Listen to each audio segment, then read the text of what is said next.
अस्सलाम वालेकुम सर, मेरा नाम रावल राम है और मैं आपसे सवाल करना चाहता हूं कि हमारा मज़हब गलत नहीं है, उसमें गलतियां हम लोग करते हैं। जना हराम है हमारे मज़हब में, शराब नोशी हराम है, जना हराम है, मतलब कि जैसे भी गलत काम सारे गलत है, उसमें भी लिखे हुए हैं और यही इस्लाम में भी है। ये दोनों जो है ना, मतलब कि कॉमन है इनमें।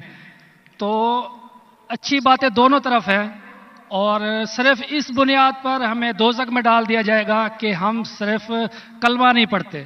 अदरवाइज हम लोगों में भी वही चीज़ें हैं, सिर्फ इबादत का तरीका और है। बाकी बस इस सवाल करना चाहूँ। भाई साहब, आपका नाम क्या है? रावल राम। रावल राम। जी जी रावल राम ने एक अच्छा सवाल पूछा। जी। उसने कहा कि उनकी मजहब किताब में भी जिना हराम है, बिल्कुल सही फरमाते। उनके मजहब में लिखा हुआ है कि शराब हराम है, बिल्कुल सही फरमाते। आपने अगर मेरी तकरीर सुने, हिंदुइज्म और इस्लाम में यकसानियत, आपने सुने वो तकरीर को? जी जी।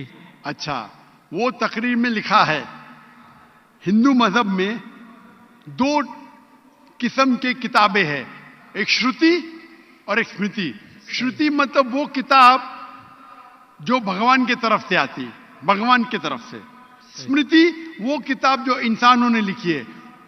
श्रुति में आता है वेद एंड उपनिषद, स्मृति में आता है महाभारत, रामायण, भगवत गीता, मनुस्मृति एटसेट्रा। आप अगर पढ़ेंगे आपके छंदोग्य उपनिषद, जो श्रुति है, छंदोग्य उपनिषद चैप्टर नंबर 6 सेक्शन नंबर 2 श्लोक नंबर 1, नाकस्य कसिज, भगवान एक ही है, दूसरा नहीं है। बिल्कुल सही। भगवान एक है, दूसरा नहीं है। बिल्कुल।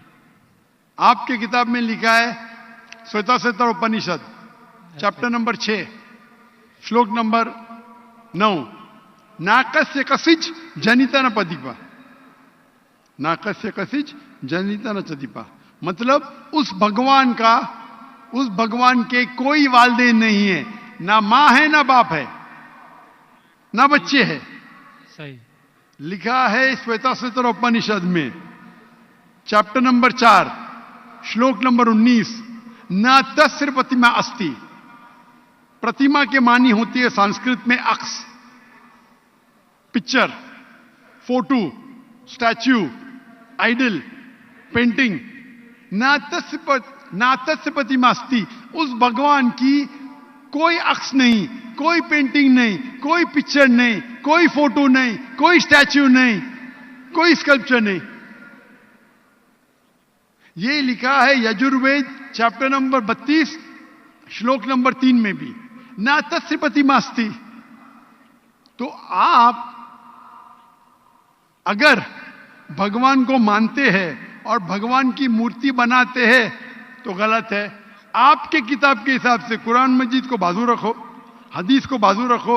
आप मूर्ति पूजा में मानते हैं भाई साहब? सर, मैं सिर्फ कृष्ण भगवान की मूर्ति पे मानता हूँ, अदरवाइज देवता हैं वो, मतलब उन पे सजदा नहीं कर सकते। अच्छा। सिर्फ कृष्ण भगवान को सजदा कर सकते, उसकी मूर्ति भी जायज है। ये कहां लिखा है कि कृष्ण भगवान की मूर्ति जायज है?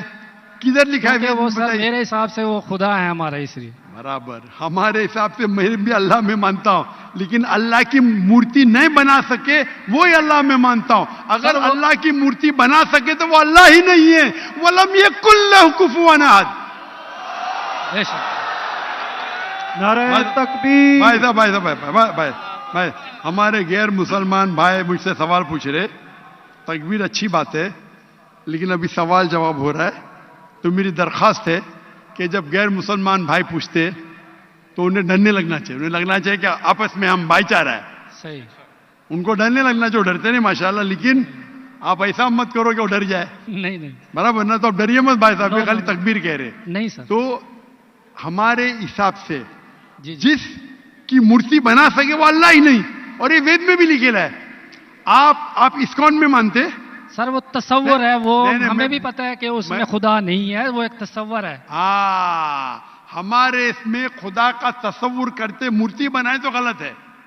तो यही मैं कहता हूं, आप अपनी किताब का अमल नहीं कर रहे, आप अपनी किताब का सही अमल करेंगे तो आप भी जन्नत में जाएंगे। सही बात है, बिल्कुल। तो कुरान में नहीं क्या करते ना, हम अपना मजहब पे मतलब फॉलो नहीं करते सही तरीके से। जी जी, मेरा फॉर्मूला बहुत इजी है। सही। कुरान मजीद में लिखा है सूरह इमरान में सूरह नंबर 3 आयत नंबर 64 में, तालौ इला कलिमतिन सवाइम बैना व बैनकुम, आओ हम उस बात की तरफ जो आप और हम में यकसा है। सही। अपन आज माने जो आप और हम में यकसा है, कम से कम उस पे तो अमल करे। मेरा फॉर्मूला यूनिवर्सल है, पूरा भाईचारा है। मैं कहता हूं भाई बाइबल को लेके आओ, वेद को लेके आओ, कुरान को लेके आओ। वेद काफी बड़ी है, जी जी, बाइबल कुरान से 3 गुना बड़ा है। हम आज वादा करें कि जो यकसा है कम से कम उस पे तो अमल करे। जो यकसा नहीं उसको साइड पे रखेंगे, कल बहस करेंगे। जो यकसा उस पे तो अमल करे। बाइबल में लिखा है, वेद में लिखा है, खुदा एक है, खुदा का अक्स नहीं। अगर आप खुदा का अक्स बनाते तो आप वेद के खिलाफ जाते। सिर्फ कृष्ण का बनाओ तो भी गलत है। सर वो भगवत गीता में लिखा है, इसलिए। आप भगवत गीता स्मृति है, भगवत गीता महाभारत का हिस्सा है, सही क्या नहीं? सही। तो महाभारत एक स्मृति है, स्मृति श्रुति के खिलाफ नहीं जा सकती है। अगर स्मृति और श्रुति में टकराव है तो हम श्रुति को मानेंगे, स्मृति को नहीं। वेद और उपनिषद सबसे ऊपर है। सही। तो आपका एक पीएचडी टीचर है, वो कुछ कहता है, और एक बैचलर है। आप पीएचडी वाले उस्ताद को मानेंगे या जो बैचलर के डिग्री वाले उस्ताद को मानेंगे? किसको मानेंगे? कौन से उस्ताद को मानेंगे? PhD sir. पीएचडी। तो आपका पीएचडी वेद है। सही। तो अगर आप मूर्ति पूजा छोड़ देंगे और आपके किताब में लिखा हुआ है, आपके किताब में लिखा है कि आखिरी पैगंबर आने वाले हैं, और आप वेद पढ़ेंगे और पुराना पढ़ेंगे, उसके अंदर कई जगह पे लिखा है कि आखिरी पैगंबर मोहम्मद सल्लल्लाहु अलैहि वसल्लम है। आप अगर कल की पुराना पढ़ेंगे, भविष्य पुराना भी है, कल की पुराना है, और आप मेरी तकरीर सुनेंगे। एक तकरीर है मेरी, मोहम्मद सल्लल्लाहु अलैहि वसल्लम का जिक्र हिंदू मजहबी किताबों में। वक्त की किल्लत होने की वजह से सिर्फ मैं छोटी पॉइंट कहूंगा। आप अगर कल की पुराना पढ़ेंगे, चैप्टर नंबर 2, श्लोक नंबर 5, 7, 11, 15, 17, उसमें लिखा है क्या? एक अवतार आएंगे, आखिरी अवतार आएंगे, जिसके वालिद का नाम है विष्णु यास। विष्णु मतलब भगवान, जी जी। यास मतलब उसका बंदा, उसका सर्वेंट। अरबी में तर्जुमा करेंगे तो अब्दुल्ला होता है। आखिरी पैगंबर आएंगे जिसका वालिद के नाम अब्दुल्ला है। उसके मां का नाम है सुमति। सुमति संस्कृत में मतलब अमन, शांति। अरबी में कहेंगे आमिना। मोहम्मद सल्लल्लाहु अलैहि वसल्लम के मां का नाम था आमिना। वो पैदा होंगे एक अमन शहर में, मक्का। उस शहर के ग्रोह के लीडर के कबीले में पैदा होंगे, कुरैश के कबीले में। उसके 4 करीब दोस्त होंगे। जिक्र हो रहा है खुलफा राशिदीन का। और मोहम्मद सल्लल्लाहु अलैहि वसल्लम का जिक्र तो बहुत लंबा है, 2 घंटे की तकरीर दे सकता हूं मैं। सही। तो अगर आप अपनी किताब में मानते, आपको मानना पड़ेगा कि आखिरी पैगंबर मोहम्मद सल्लल्लाहु अलैहि वसल्लम है। आप मानते कि आखिरी पैगंबर मोहम्मद सल्लल्लाहु अलैहि वसल्लम है? सर मैं पढ़ी नहीं है, मैं भी बस ऐसे मतलब कोई सही तरीके से नहीं पढ़ा है, इसलिए मुझे पता नहीं है उसमें। नहीं पढ़ा तो गलती किसकी? मेरी या मेरी गलती है, मैं मान रहा हूं। तो आप हमारे यहाँ से करोड़ों लोग हैं जो नहीं फॉलो करते हमारे मजहब को, इसीलिए हिंदुस्तान में जब मेरी तकरीर होती है, जी जी, तो हिंदू का मजमा इससे बड़ा होता है। बिल्कुल देखा है। 5 लाख, 10 लाख, 25%, 20% गैर मुस्लिम होते, 20% हिंदू होते। तो 10 लाख का 20% कितना हुआ? 2 लाख। ये 2 लाख का तो मजमा नहीं ना,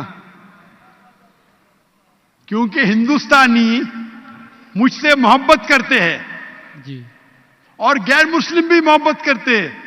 वो पॉलिटिशियन है जो प्रॉब्लम होता है उनको, वोट बैंक का प्रॉब्लम है। अरे हम लोग तो हार जाएंगे अभी। हिंदू जब मेरी तकरीर सुनते कहते कि 2 घंटे में हमने वो सीखा जो हमने 40 साल हमें पता नहीं था।